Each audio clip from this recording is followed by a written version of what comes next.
দীর্ঘদিনের প্রতীক্ষার পর অবশেষে এ রাজ্যে ক্ষমতায় ভারতীয় জনতা পার্টি অর্থাৎ বিজেপি। তারা ক্ষমতায় আসার পর রাজ্য জুড়ে একাধিক কর্মসূচি গ্রহণ করেছে, বিভিন্ন বিষয় নিয়ে সরব হয়েছে, নতুন আইন যেগুলো আগে থেকে ছিল সেই আইনগুলোকে নতুন করে বলবৎ করেছে, আরও বিভিন্ন কাজকর্ম তারা করেছে।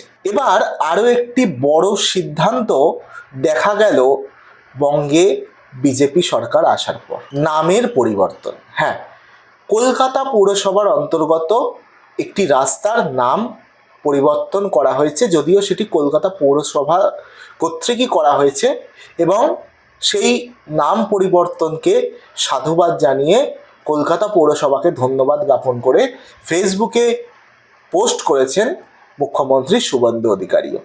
কোথায় বিস্তারিত জানাবো।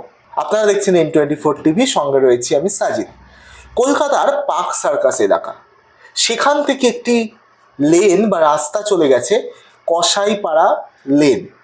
সেই বিস্তৃত যে রাস্তাটি ছিল সেই রাস্তাটির নাম ছিল সোহরাবর্দী অ্যাভিনিউ। এবার সেই রাস্তার নাম বদলে রাখা হলো গোপাল মুখার্জি রোড।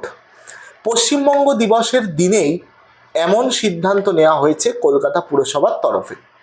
রবিবার ছিল আন্তর্জাতিক যোগা দিবস, আর সেদিনই এই খবর প্রকাশ্যে আসতেই কলকাতা পুরসভাকে ধন্যবাদ জানিয়ে বিশেষ পোস্ট করেন রাজ্যের মুখ্যমন্ত্রী শুভেন্দু অধিকারী। পোস্টে কি লিখেছেন শুভেন্দু অধিকারী?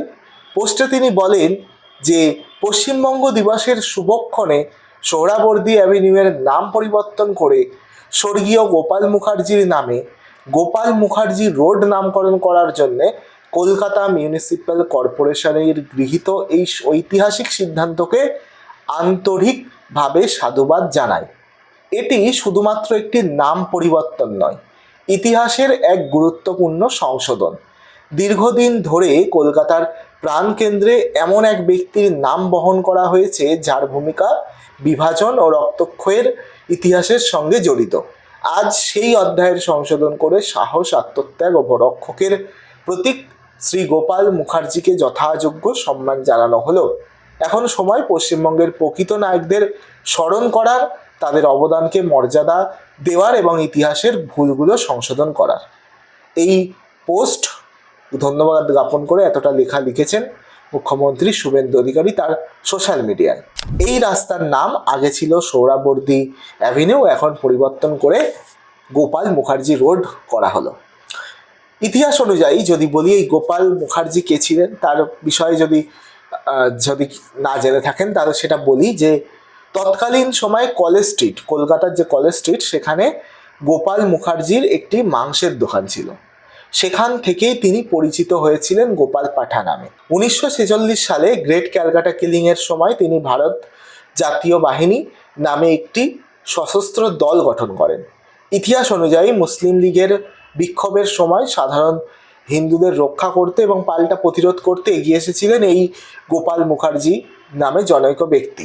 1913 সাল 7ই সেপ্টেম্বর কলকাতার বউবাজার, সেখানে মঙ্গলা লেনে জন্মগ্রহণ করেন ইনি।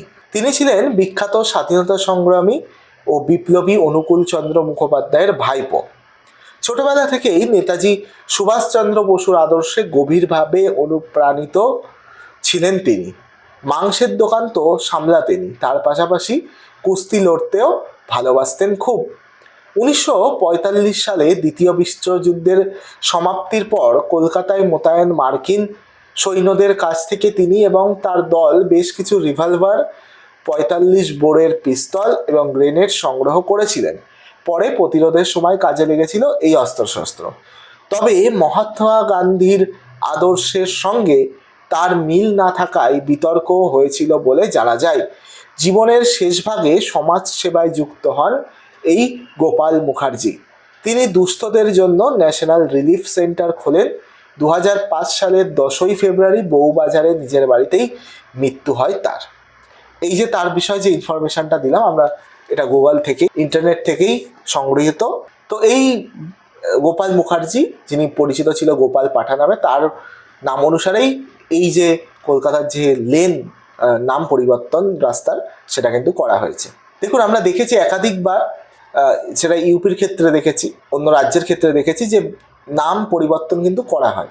তো সেরকমই বাংলায় যেহেতু বিজেপি সরকার, সেক্ষেত্রে ধরে নেওয়া যায় শুধু এই সবে তো শুরু হলো, একাধিক নাম পরিবর্তন হবে। তো আগামী দিন আরও বহু রাস্তার যে নাম সেগুলো হয়তো পরিবর্তন হবে। এখন দেখার বিষয় কোন কোন রাস্তা, কোন কোন জায়গার নাম পরিবর্তন হচ্ছে। কি বলবেন? আপনাদের যদি কিছু বলার থাকে অবশ্যই বলতে পারেন কমেন্ট বক্সে। দেখতে থাকুন N24 TV। আবার আসবো নতুন কোনো প্রতিবেদনে।